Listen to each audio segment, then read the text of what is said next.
It's no scam and not style me. From the market to the farm to the office, money talk is everywhere. But are you making sense or nonsense? The Bank of Jamaica brings you common sense with BOJ. Real stories, real laughs, and real lessons to help you protect, grow, and manage your money. Mattress savings. At least my mattress, you charge me to sleep on it. Partner plan. Remember last year we needed our payouts early? But Miss Pam gave it to her cousin first. Or a sketchy loan flyer. Electrifying deals. See why making the right financial choices is pure common sense. Brought to you by Bank of Jamaica, empowering everyday Jamaicans one episode at a time. Grandpa, it's 2026. You can't keep hiding all your money in every single pocket forever. My name is Glenn Titus Campbell, CVM. See it happen.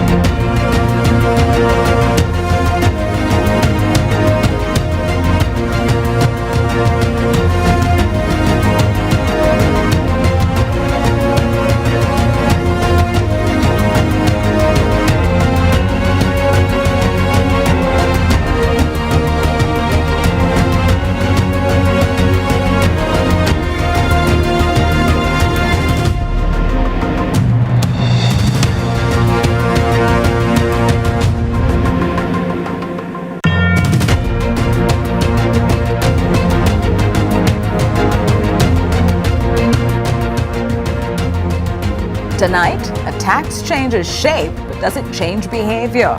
The government backs away from a volume-based levy on sweetened drinks and moves to a sugar content model after industry pushback. We speak to the head of the Jamaica Manufacturers and Exporters Association inside the show. Also, the budget debate has closed. Minister Fiscal Williams delivered her closing contribution yesterday, March 24. Did the government engage with the opposition's ideas or simply outvote them? And then in Kingston, a crackdown on illegal signs. The law exists, but can it be enforced? Tonight, we ask the Kingston and St. Andrew Municipal Corporation whether the state can enforce order in its own public spaces. And a new agreement for domestic workers. Protection on paper. But what changes in real life? I'm Jody Ann Quarry, and this is Lead Story.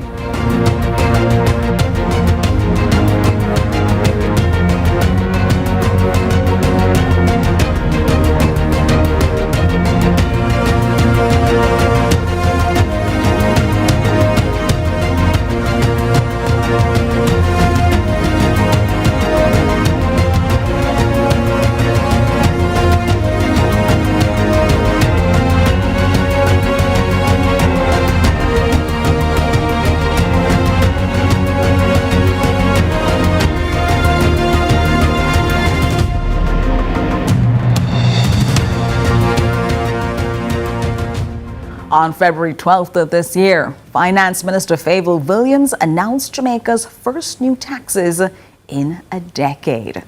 At the center of that package was a special consumption tax on non-alcoholic sweetened beverages, set at the time at 2 cents per milliliter, projected to yield 10.1 billion Jamaican dollars.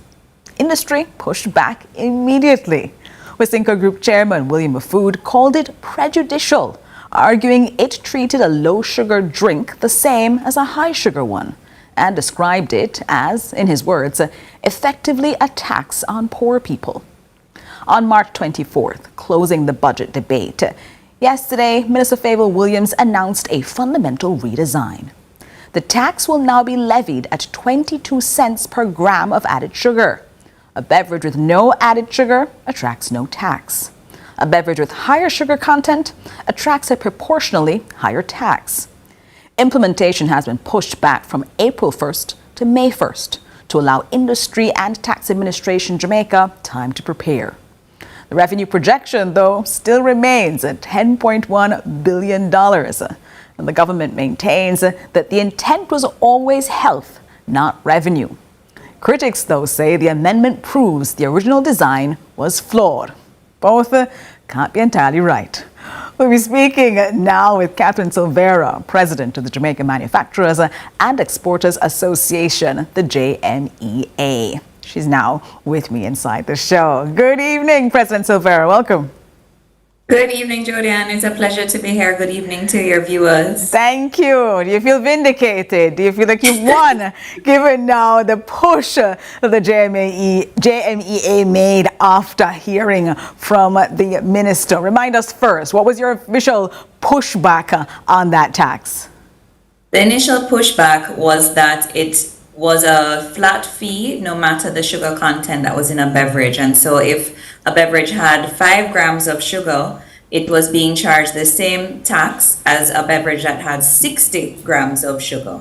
And so with the intention being two-pronged, one, a revenue measure, and second, a health measure, the tax, as was first stated, didn't seem to be heading towards the health direction. And so industry and Minister of Finance and the Minister of Health and Wellness, we met over several days, and we had a technical working group that was formed. And I would say that this is the tax that was announced yesterday is an interim measure to ultimately a tiered approach that we hope to get to within 6 months to a year. All right. So I think overall it's a win. A win, good. The JMEA has a win then coming out of this. You now have this system that moves us now to 22 cents per gram of added sugar. At this current moment, since you said it's temporary, and we'll talk about that tiered system in a moment, but does this redesign address the JMEA's core objection to the tax that have been put in place? Yes, it does, because it is a levy. It's a tax being calculated on a per gram basis of added sugar, and so what that means is it's proportionate based on the grams of sugar, and it was introduced as really a health tax or a sin tax, because Jamaicans on a whole are, becoming more obese, becoming more diabetic, having a lot more NCDs, and really weighing down the health sector and contributing to a number of doctors' visits, a number of medications under the NHF. And this, I think, addresses that, because if it is, let's say, a soda probably has a higher range of sugar, let's say between 40 to 60 grams. You're talking about maybe a 500 ml. This tax would now maybe add $14 to that soda, whereas maybe a lower flavored water beverage, let's say, that has some added sugar, that might be around 5 to 10 grams of sugar, that's only adding on, let's say, a little over $2 in tax.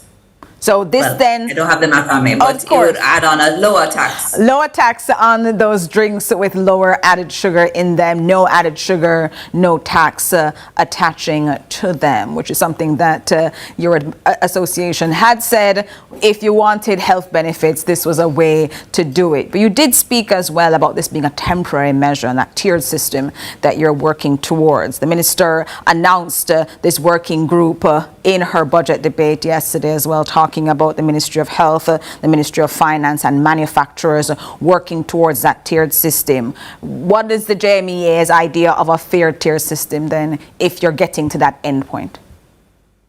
Well, we would want to, and one of the ones that we approached the government about was the UK has a model that they implemented, I want to say maybe 8 to 10 years ago, and we think that that could be an avenue that we explore. They have a 3-tiered system. Their system, I believe, is 5 grams of added sugar or less per 100 ml pays no tax.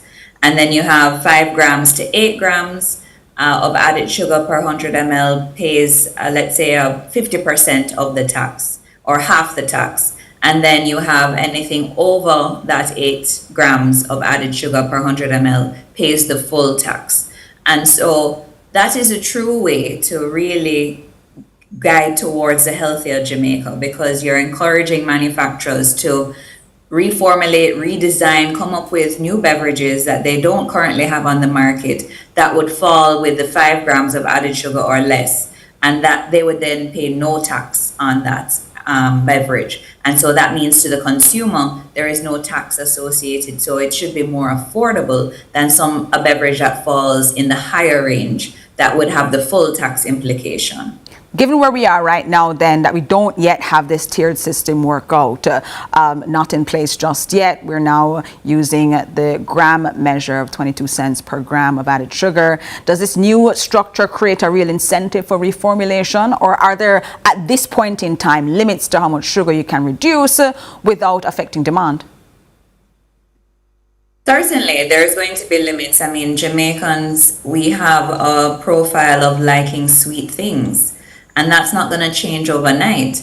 We are going to have years of education, years of Jamaicans, starting, let's say, at the school level. And the Ministry of Health and Wellness has introduced a program into the school level that I believe it's 2.5 grams per 100 ml is what a beverage has to be able to be sold into the schools. And that is really in an intention to try and change habits, change taste profiles.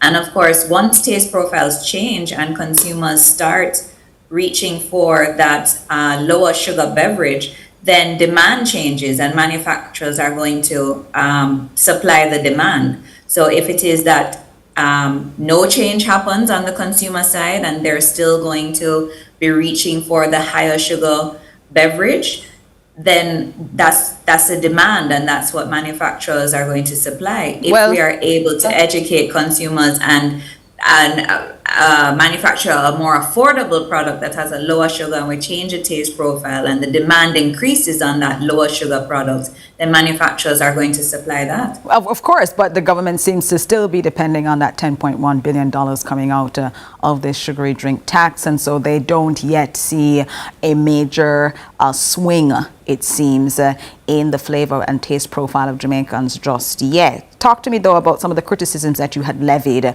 and some that have been levied by others. You had, speaking with us inside Lead Story before, talked about the disproportionate impact on lower-income Jamaicans. The chairman of Wisinco called the original tax effectively a tax on poor people as well. Given now the current structure, does this burden still fall disproportionately on low-income Jamaicans, this tax? I think that it's in the current way that Jamaicans purchase, or that low-income Jamaicans purchase, I think primarily they are purchasing the sodas. And so that is going to attract a high level of tax. It may now make that product on the same price level or a little bit higher or very negligible to a lower sugar beverage. And I think that is the intention and why we fought for the per gram basis. So it's no longer disproportionately a burden on poor people? Is that your position, your association's position? I would hope that it isn't. I think that I still have to do my research and I still have to have our manufacturers, because I personally don't know the amount of added sugar in every single beverage that is manufactured in Jamaica. But the concept is clear. If it has higher sugar, it pays a higher tax. So that is going to pass on to the consumer. If it is a lower sugar beverage, it's going to pay a lower tax, and that should be negligible what is passed on to the consumer. All right. Well, you did have a win coming out of the advocacy of the JMEA, making sure that you are representing those manufacturers who are now going to be pressed to deal with the global oil spikes and reformulation at the same time. But President Silvera, thank you so much for joining us this evening inside Lead Story, talking to us about what now we have heard from the Minister of Finance as she closed the budget debate yesterday. Thank you for having me. All right. Still ahead, the budget debate. Yep, that's done. But what did we hear? Did Parliament actually produce better policy, or simply ratified by a majority position is what we heard yesterday? We'll see what that back and forth of all these weeks of debate gave us next.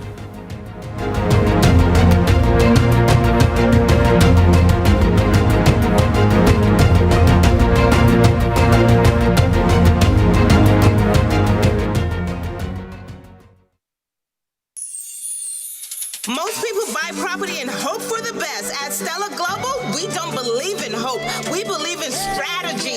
Tiffany Gray. Join us March 27th through the 29th. Paradisiac Sip and See. This isn't just a tour, it's a wealth summit designed to save you thousands on your purchase. Meet our lenders, attorneys, and experts to learn how smart money invests in Jamaica. Ticket on sale at StellaBubbleRealty.com. Let's delve deep into the issues. We'll take you beneath the surface. Greetings and salutations. My name is Orville Higgins, and it's another edition of Fan Central. Talking to the people at the heart of the top sporting stories. Hear from your favorite sportsmen and women and the administrators who work tirelessly to make it all happen. It's live sports talk. I've written an entire article. Yes. Looking at all the major issues every Tuesday at 9 p.m. It's Fan Central.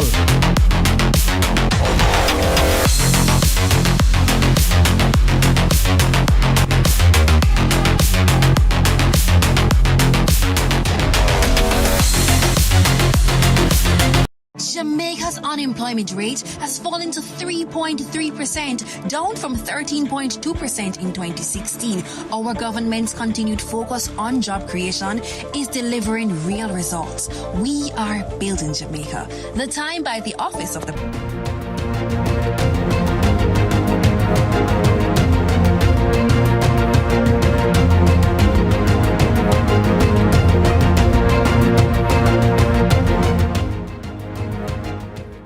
The 2026-2027 national budget is a $1.4 trillion document, the largest in Jamaica's history, assembled in the shadow of Hurricane Melissa and financed in part by a drawdown totaling $29.4 billion. Part of that is from the National Housing Trust, part of that is new revenue measures paid by you. Finance Minister Favour Williams closed the budget debate yesterday, and the parliamentary process is what she closed. It exists precisely to test the government's proposals, to have them propose and then subject it to scrutiny, alternative ideas, and to accountability. Opposition spokesman Julian Robinson made his budget contribution. The government listened to the industry on the sugar tax. We heard from opposition leader Mark Golding. The Prime Minister spoke as well. And the question tonight is whether this back and forth that we saw in Parliament yesterday concluded with a listening to the Parliament with the same seriousness that we heard consideration for manufacturers. We just finished that conversation where manufacturers scored a win yesterday. But we have now seen the Independent Fiscal Commission, the IFC, which oversees Jamaica's fiscal responsibility framework. And they have taken a look at this budget, indicating that the primary surplus requirement is the anchor of fiscal stability. Therefore, any alternative budget proposal must clear that bar to be taken seriously. Well, tonight we look at what the budget concluded by saying and assess whether either side cleared that bar.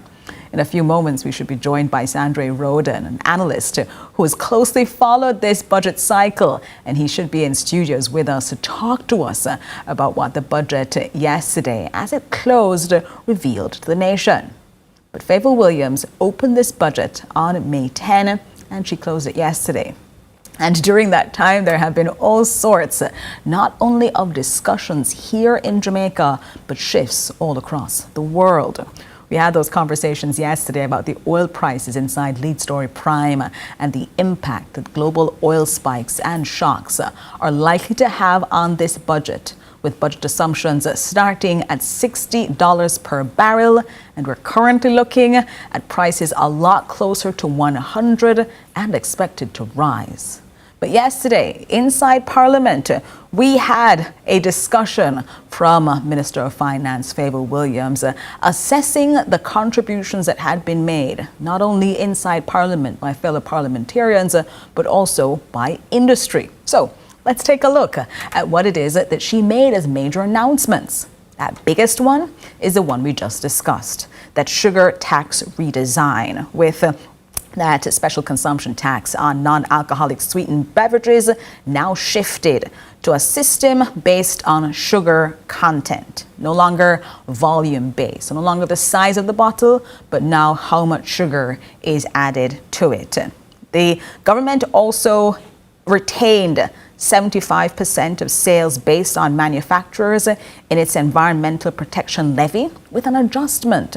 And that's something that we're looking at as well. Rather than expanding it to 100% following industry representations, that is what we have right now. And so that is a situation that we're watching here. What is it that the minister said and how she responded to the concerns from industry and from parliamentarians? Now, those two were from industry. But one of the big issues that was raised is about alternative mechanisms in which to get money into government coffers. The opposition, first starting with opposition spokesman on finance Julian Robinson, and then opposition leader Mark Golding, they placed on the table their alternatives. And those alternatives, they said, would not require the additional tax package that we have now had for the first time in a decade. The digital services tax, however, was clarified by the minister. We've had Mark Golding inside lead story in our budget special, and we have had Julian Robinson inside lead story talking to us about these proposals. And when challenged, Mr. Robinson, with me in particular, had said that it was a proposal worth doing. The digital services tax was one where Tax Administration Jamaica would put in place mechanisms to increase tax collection. However, there's no clarity that we received as to whether or not we would be able to pay for the upgrades that would be necessary and get that money in time for 2026-2027. And so that e-invoicing revenue claim that had been made, not digital services tax, e-invoicing revenue claim that was supposed to bring $8.6 billion into Jamaican coffers, well, Minister Williams yesterday flatly rejected that proposal that had been made by opposition spokesman on finance, Julian Robinson, saying there are no e-invoicing revenues that can be realistically expected in the upcoming fiscal year, nor might I add, she said, the next fiscal year, adding what she called the fantasy of major software upgrades happening overnight. So she rejected that proposal from the opposition. She also rejected the extraction of money from the Factories Corporation of Jamaica, saying that the proposal to extract $1 billion from the Factories Corporation of Jamaica, the FCJ, was not useful, noting that the entity that develops and manages industrial and commercial real estate and drives economic growth couldn't have $1 million taken out of it, much less $1 billion. Asking, are you sure you want to take $1 billion out of a company that helps to drive economic growth? And that was one of the criticisms that had been leveled at this budget as well, that in a low to no growth environment, some of the proposals were actually, the word we learned this season, pro-cyclical. That is, with the reduction and contraction now evidenced as a result of the passage of Hurricane Melissa, that these additional taxes would force people to spend less. Well, the minister highlighted, indicating that, well, the proposal that Mr. Robinson and Mr. Golding put on the table would not, in fact, do better.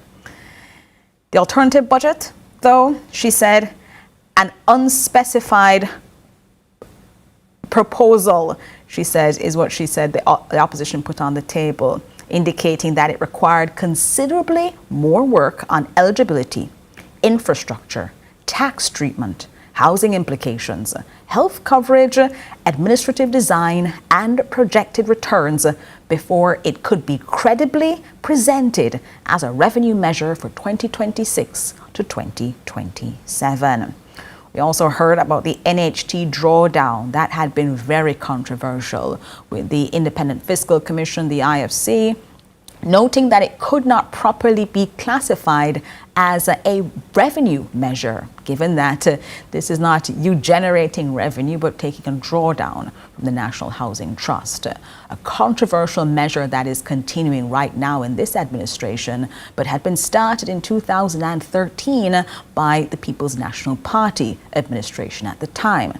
Something that present Prime Minister Dr. Andrew Holness had called theft. Well, it continues now with Minister Favour Williams continuing to justify that drawdown, saying that it had averted the opposition rather had said that the proposed they had said rather that averting the continued drawdown would be useful, stopping that annual extraction from the National Housing Trust. Well, Williams didn't concede that position at all inside the close of the budget debate. What we did hear, though, was the minister announcing what has been called the Jamaica Stock Exchange Sandbox. The JSE Sandbox simulated market environment to prepare companies for listing, and that will be launching on April 17, 2026. Only a few days from now is what we'll be seeing.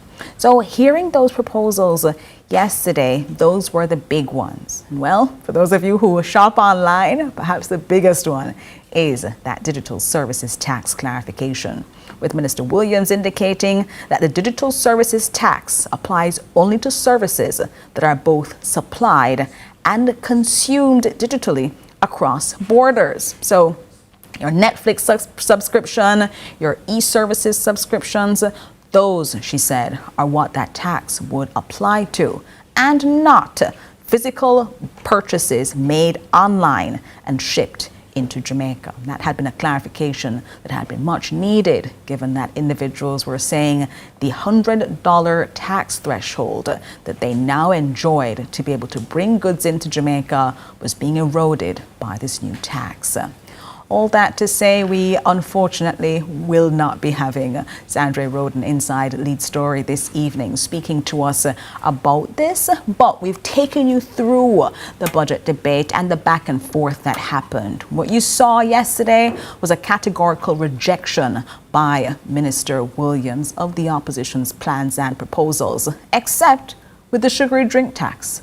Along with the JMEA, opposition leader Mark Golding, and first on his feet, even before the budget debate began, Julian Robinson indicated that the tax would not be able to accomplish its goal of encouraging people to reduce sugary drink consumption. Well, we have that one big win there, and it's an important one. Environmental levy as well is a movement from industry into Parliament. But Parliament itself couldn't move the needle at all. All right, so that's our overview of what took place yesterday. We'll take a break and come back to you because parts of Jamaica are covered in signs and no more than Kingston and St. Andrew. We'll speak with the CEO of the Kingston and St. Andrew Municipal Corporation next inside Lead Story.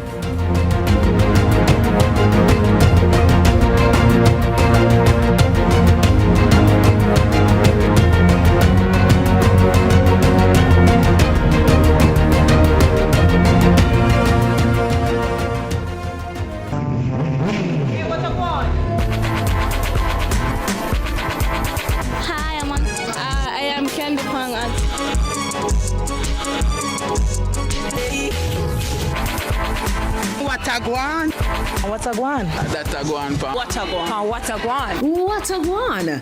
Mondays, Wednesdays, and Fridays at 8 a.m., 1:30 p.m., and 10 p.m. on CVM TV. Let's delve deep into the issues. We'll take you beneath the surface. Greetings and salutations. My name is Orville Higgins, and it's another edition of Fan Central. Talking to the people at the heart of the top sporting stories. Hear from your favorite sportsmen and women and the administrators who work tirelessly to make it all happen. It's live sports talk. I've written an entire article. Yeah. Looking at all the major issues every Tuesday at 9 p.m. It's Fan Central.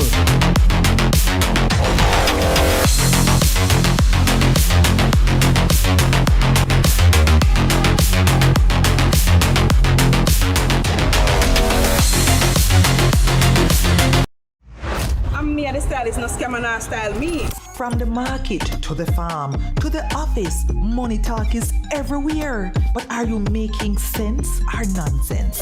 The Bank of Jamaica brings you common sense with BOJ. Real stories, real laughs, and real lessons to help you protect, grow, and manage your money. Mattress savings. At least my mattress no charge me for sleep on it. Partner plan. Remember last year we needed our payouts early, but Miss Pam gave it to her cousin first? Or a sketchy loan flyer. Electrifying deals. See why making the right financial choices is pure common sense. Brought to you by Bank of Jamaica, empowering everyday Jamaicans one episode at a time. Grandpa, it's 2026. You can't keep hiding all your money in every single pocket forever.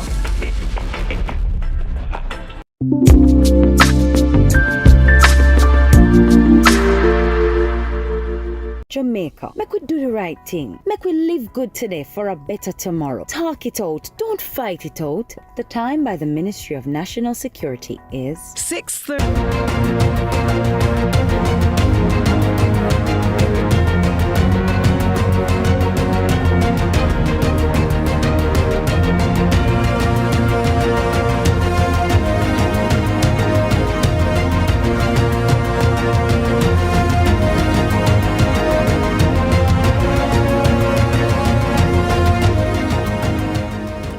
Drive through any major road in Kingston and the evidence is inescapable. Utility poles, perimeter walls, fences and public infrastructure covered with unauthorized posters, banners and commercial advertisements. Some are political, some are commercial, some promote events. Most share one thing in common though. They are there without permission. This isn't a minor aesthetic concern though, it's a governance question. The Kingston and St. Andrew Municipal Corporation Act gives the KSAMC enforcement powers over public spaces. The Town and Country Planning Act requires planning permission for outdoor advertising. The National Environment and Planning Agency, NEPA, has an oversight mandate. And the Jamaica Constabulary Force has a role where enforcement requires it. This framework looks beautiful on paper.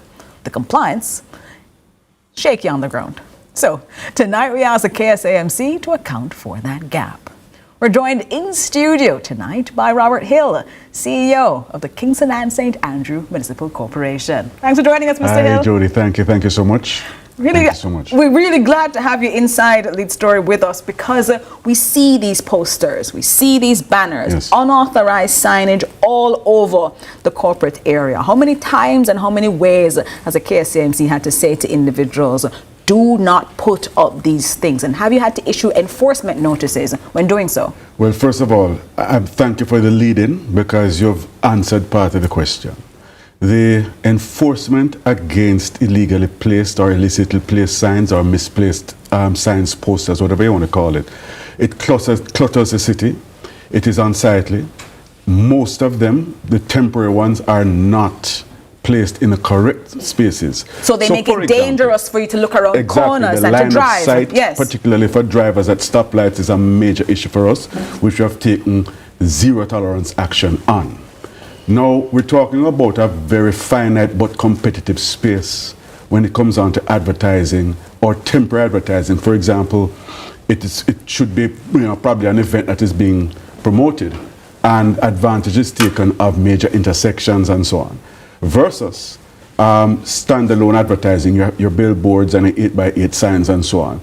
That is a very competitive business. And it's a competitive business for space. What we have been doing is to bring harder enforcement on these locations based on the regulations under the Town and Country Planning Act as well as the control of advertising regulations in these spaces. What we have found is that many of the persons who are putting out or promoting things are not doing so according to the regulations. So what may happens in most of the occasions is that they put them out and then try to seek approval afterwards. So let me help you out then. Tear them down because illegal signs are everywhere. You have the law. We do. Why is enforcement so limited then? Why do I see a sign and they are permitted to come to you afterwards? Why do you not tell them too bad, so sad and take it down? Let me answer with this. We have a small enforcement team and I must give thanks to our city inspectors department as well as our chief revenue officers department, who go out almost on a daily basis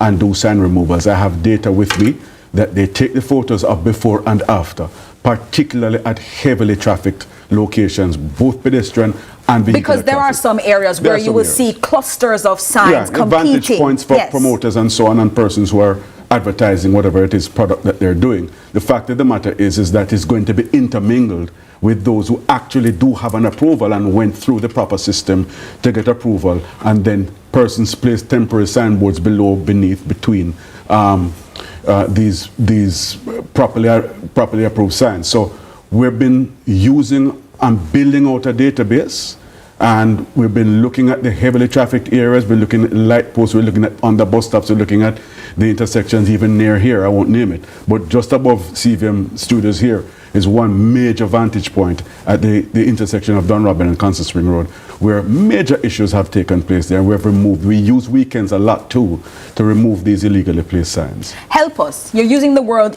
illegally placed signs. What exactly makes a sign illegal? And then what are the penalties when you do discover someone has placed a sign where they did not get permission to do so? All right.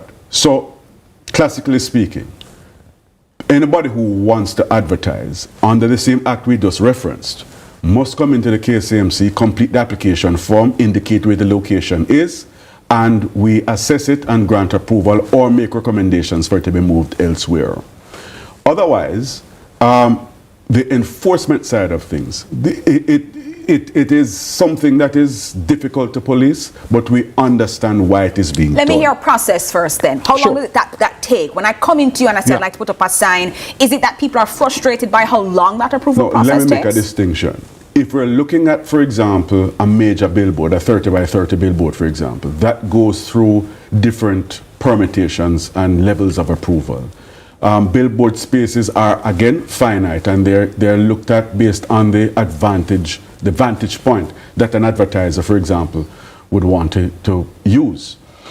If these areas do not fall outside of anywhere that may, let me put it this way, if these areas fall within a range of compliance, meaning that it does not block up the road, it does not impede the line of sight, it does not cause traffic congestion, it is not a threat to public safety, those elements are taken into consideration.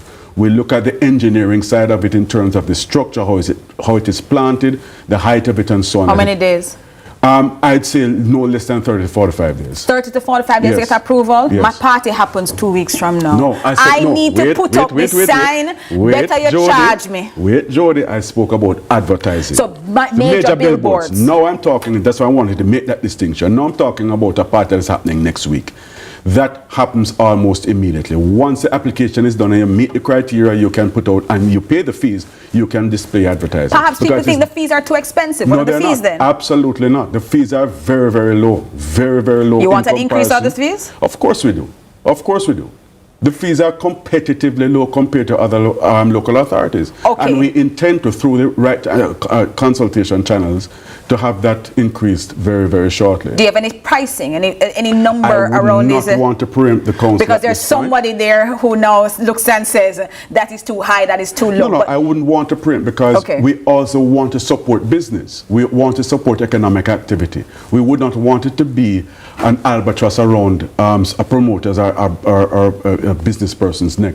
But we do also have to impute the cost that it is to first deal with the administrative side of processing the application, as also ensuring that compliance is maintained, and also if it is not removed, because there are conditions for that, if it is not removed, we have to bear a cost to remove these items. So after the party takes place, you are expected to remove it. We don't expect to see a May party in August. That is why a bond, for example, is paid by the promoter to ensure that within 48 hours after the event that they remove. If they do not, we hold that penalty. You spoke about that very small core of people who are helping you with enforcement. Yes. And you have now said that enforcement is coming come March 31. Yes. You're pulling in the support of the Jamaica Constabulary Force. Yes. But if you need JCF, police support to enforce your own municipal regulations, what does that tell us about your need for expansion in making sure that if you're so big, you're making so much money, you have more people who can operationalize compliance? Well, let me again create another distinction for you. You spoke about advertising signs, then we spoke about temporary party board signs. Now I'm moving to business signs. I'm talking about establishments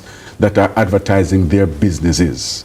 On their business place or elsewhere? On their business place as also elsewhere.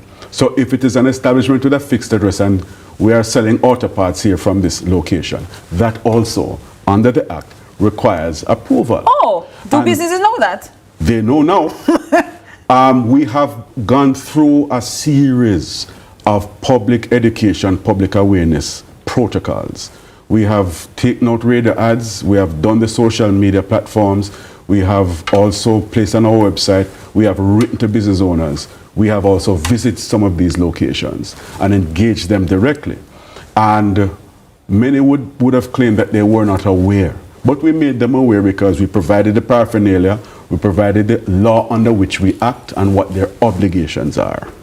In that regard, many of the businesses have not been compliant. We only have about 16% compliance overall in Kingston and St. Andrew, right? And so we have selected some of the major areas to place our focus. Make examples of. Make examples of. So come April 1st, we'll now move into enforcement because between January 1st to March 31st, we did all that we could have done in terms of the communication, in terms of the engagement, in terms of the making the understanding very clear, and making it comprehensively clear, pellucidly clear that this is where we are and this is what your obligations are.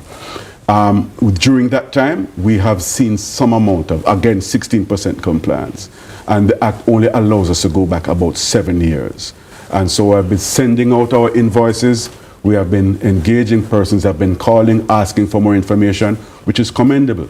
But many also believe that they ought not to pay. And they're therefore feeling that they'll get around this. I want to talk about the unfairness though, because businesses that advertise legally, that they pay for their permits, that they comply with planning requirements, does the failure to enforce against illegal signage constitute an unfair commercial disadvantage to compliant businesses? Again, I would not call it a failure. We are stymied by, in terms of capacity. Inability, nonetheless. I pay my fees, to enforce as fast I as do we everything want that to. I'm supposed to, and another business person puts up a free sign beside me and takes my business. Is that not unreasonable? It is unreasonable. And thankfully, we have built out our database and our capacity to respond even quicker, because we now have built a new database around these issues, particularly when it comes down to signs and their placement.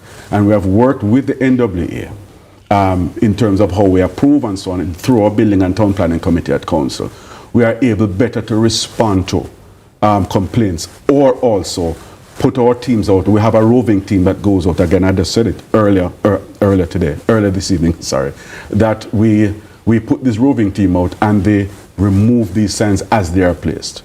And this includes both party signs and persons advertising on behalf of. So I'm going to give you 30 seconds now. Sure. Speak to those people who, it's now March 25. Sure. They only have 6 days left. Only 6 days you left. are now saying to them, come April 1, examples will be made. Don't be the example in the newspaper and the press. Talk to them about why it's important to comply in Kingston and St. Andrew. I encourage our business owners, I encourage our advertisers to come in and make yourself compliant.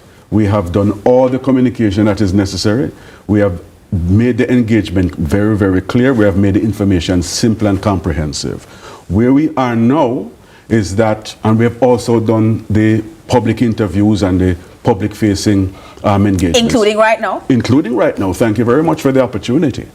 And so come April 1st, we now move into the enforcement side of things. This is not only about revenue, it's about public safety and public order.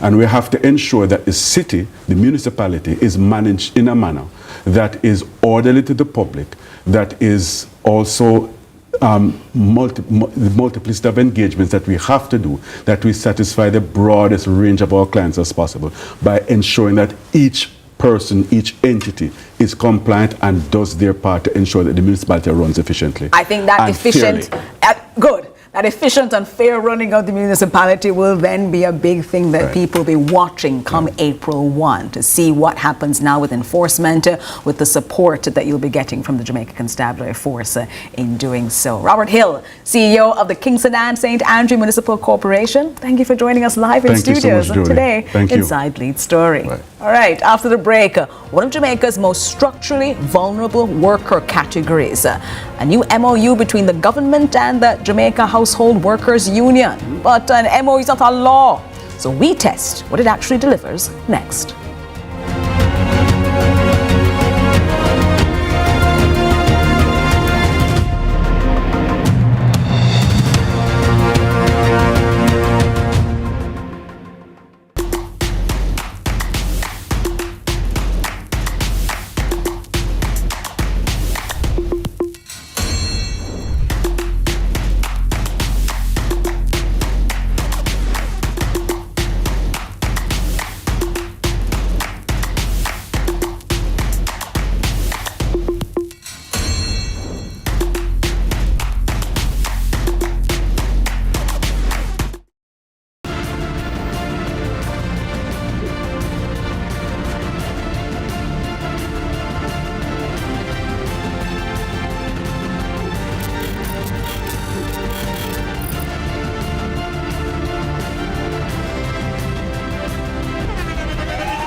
The internationally acclaimed On Stage with Winford Williams. At a new time, Saturdays at 8 p.m. on CVM TV. So much more than entertainment.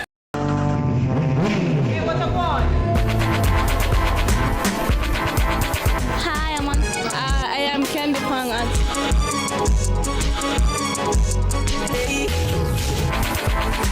What a guan? What a guan? That a guan pa. What a guan? What a guan? What a guan? Mondays, Wednesdays, and Fridays at 8 a.m., 1:30 p.m., and 10 p.m. on CVM TV. And that's a guan pa. What a guan?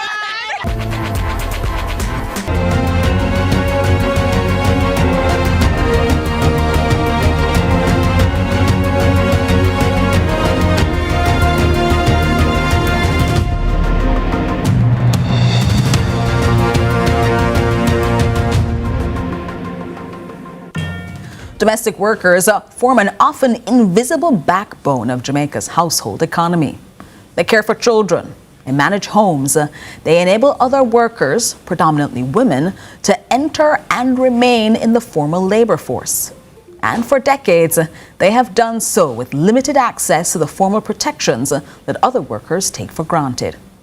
There is now a new agreement between the Ministry of Labor and the Jamaica Household Workers Union. Exciting news for us. But tonight the question is simple. What changes tomorrow morning? We're now joined by Elaine Duncan, President of the Jamaica Household Workers Union. Elaine Duncan, thanks so much for joining us inside Lead Story. Thank you very much and good evening. Thank you for having me. Important work there that your association has done in getting that MOU signed with the Ministry of Labor and Social Security. In plain terms, what does it commit the government to do and by when?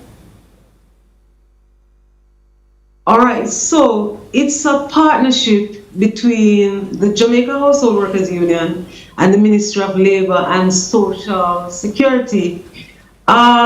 With a view to enhance training and capacity building on labor rights, freedom of association, occupational safety, and health, and the identification and prevention of child labor in line with the Child Care and Protection Act, and to promote the use of the database and the service offered by the Labor Market Information System.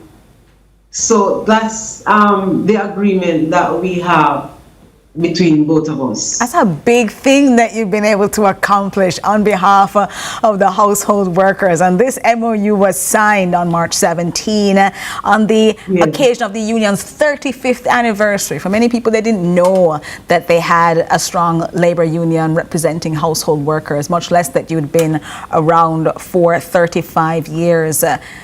This is big news for household workers. How have they reacted now to this new agreement between you and the Ministry of Labour? The household workers, they are very excited to know about this a memorandum of understanding that we have between the both of us, the ministry and the union, and they're looking forward to good results, good outcomes. They want good outcomes. Let's talk about this MOU though, because it's not legislation. It's not enforceable in court in the same way a law or statute is. What happens to domestic workers if the government doesn't follow through? If the government doesn't follow through, then we will hold them to this agreement that they have signed with us. How do you plan to do so?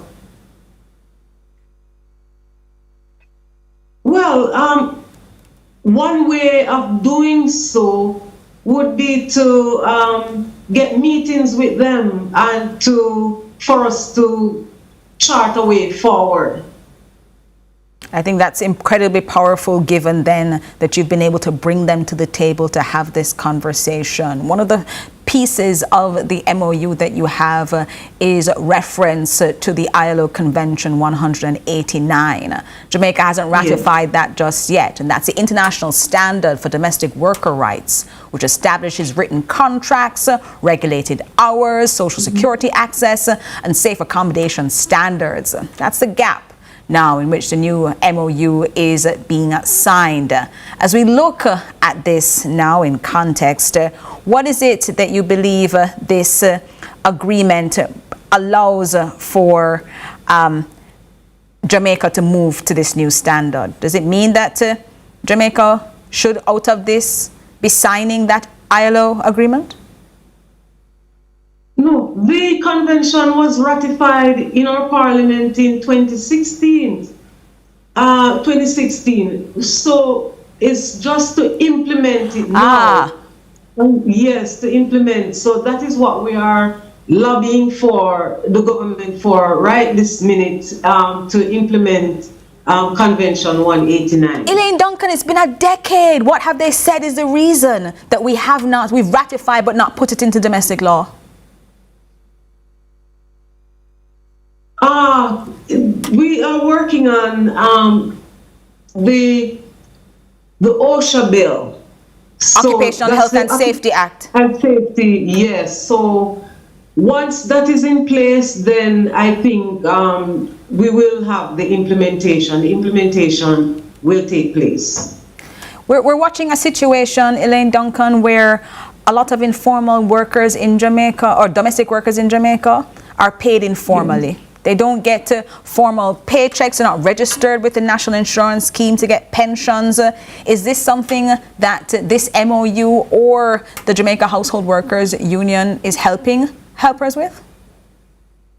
Yes, this is what we are encouraging employers to do all of this. So out of the hopefully, when when Convention 189 is implemented, then all of this will come into force officially. But right now, we do encourage employers to pay their portion of the NIS and to do contracts and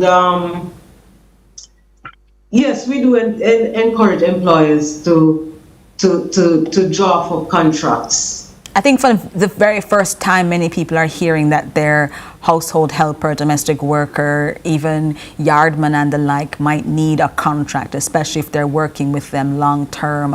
But for many household helpers, they're working in homes, in private spaces. When something goes wrong, when something happens, what kind of enforcement mechanisms exist to protect them so that they can get out of bad situations or get the help that they need if something happens, unfortunately, in that space? Well, we encourage them to call the Jamaica Household Workers Union, and from there on, we see how best we can remedy the situation, or if not, we refer them to the Ministry of Labor. And do you have a number for people to be able to call right now who may be watching to see if they need help, if they're in a situation that's bad right now, that they can get your help and advice? Yes, they can call us at the Jamaica Household Union at 397-9664. 876-397-9664. All right. I think that's so important for somebody to hear. And just before we go, Elaine Duncan, you speak with so many household workers. This is going to be hopefully something that moves the needle for them. What's one of the biggest concerns that domestic workers have in Jamaica right now that you're working on addressing? All right. So the biggest concern for domestic workers is the minimum wage. So now, domestic workers are moving away from talking about minimum wage. We are now talking about livable wages. So we domestic workers are longing for the days when we will earn livable wages. So that's the major concern that domestic workers have. And a legitimate one as well, one that we pressed Minister of Labour and Social Security, Colonel Charles Jr. on last Friday when we had him on the show as well. Elaine Duncan, President of the Jamaica Household Workers Union, thank you for joining us on Lead Story. Congratulations on getting that MOU signed, and we look forward to hearing from you in the future. Thank you. One moment, please. I'm just asking all domestic workers throughout Jamaica to come and join the Jamaica Household Workers Union and help us to make it bigger and stronger going forward. All right, more union support will then push the concerns of domestic workers forward. Thank you so much for joining us inside the show. Thank you very much for having me. Of course. Bye. Now, here's my take. A tax redesigned after industry lobbying. A budget debate whose quality depends on whether Parliament is a genuine arena of scrutiny or simply the place where the majority decisions are ratified. A city whose own municipal authority struggles to enforce rules that exist in law but not in practice. And a workforce that underpins Jamaicans' family life, often a framework but not yet a guarantee. The Jamaican state is not weak in its ambitions. It's not. The laws exist. The institutions exist. The frameworks are being signed. What is being tested in every one of tonight's stories is the distance between the announcement and the delivery, between the policy on paper and the reality on the ground. That distance is not inevitable. It's a choice. And it is the work of governance to close that gap. That is the story. I'm Jody Ann. And on behalf of the entire CVM production team, thank you for watching Lead Story. Have a fantastic evening.